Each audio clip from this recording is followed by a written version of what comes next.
जारी रहेगी दिल्ली के मुख्यमंत्री अरविंद केजरीवाल की जेल यात्रा। याचिका हुई खारिज, कोर्ट ने लगाई फटकार।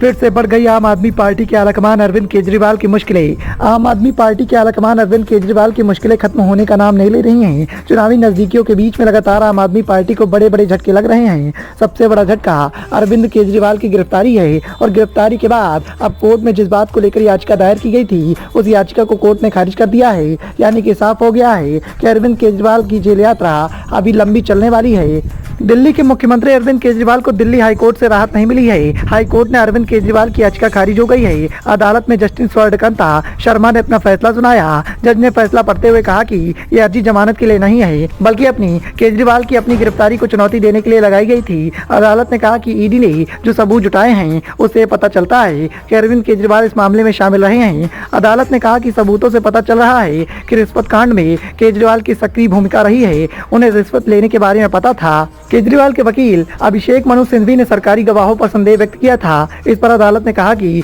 मजिस्ट्रेट के सामने सरकारी गवाहों के बयान दर्ज किए जाएंगे, इसीलिए उनके बयान की अहमियत है। अदालत में आगे कहा गया कि कानून सबके लिए बराबर है। कोर्ट किसी सीएम के लिए अलग से कानून नहीं बनाया जा सकता। हाईकोर्ट ने कहा कि अप्रूवल पर कानून 100 साल पुराना है। जांच के दौरान ईडी घर जा सकता है। अदालत ने कहा जांच के बाद ईडी घर जा सकती है। अदालत ने कहा कि अप्रूवल का बयान ईडी नहीं, कोर्ट लिखता है। जांच किसी की सुविधा के मुताबिक नहीं हो सकती है। दस्तावेजों के मुताबिक केजरीवाल साजिश में शामिल रहे हैं। गवाहों पर शक करना, कोर्ट पर शक करना, सरकारी गवाह बनना कोर्ट तय करता है। सरकारी गवाह के बयान दर्ज करने के तरीके पर संदेह करना अदालत और न्यायाधीश के आक्षेप लगाना होगा।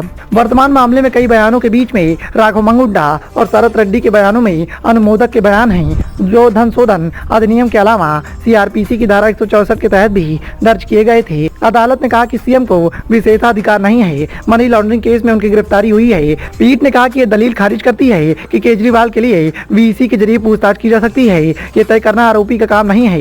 यह आरोपी की सुविधा के मुताबिक नहीं हो सकता। गिरफ्तारी के समय को लेकर पीठ ने कहा कि इस अदालत की राय है कि आरोपी को गिरफ्तार कर लिया गया है और उसकी गिरफ्तारी व रिमांड की जाँच कानून के अनुसार की जानी चाहिए, न कि चुनाव के समय के अनुसार। अदालत ने कहा कि यह केस केंद्र और केजरीवाल का नहीं है, बल्कि केजरीवाल और ईडी के बीच का है। यही नहीं, कहा जा सकता है कि इसे वर्तमान याचिकाकर्ता केजरीवाल को फंसाने के लिए बनाया गया है। ईडी द्वारा एकत्र की गई सामग्री अपराध की आय के उपयोग और छिपाने के सक्रिय रूप से शामिल थे। ईडी के मामले में भी पता चलता है कि वो निजी तौर पर आम आदमी पार्टी के संयोजक के तौर पर भी शामिल थे। बहरहाल अदालत ने इस फैसले के बाद कुछ मीडिया रिपोर्ट में आम आदमी पार्टी से जुड़े सूत्रों के हवाले से कहा जा रहा है कि पार्टी इस फैसले को सुप्रीम कोर्ट में चुनौती देने वाली है। Bureau report, the noise of India.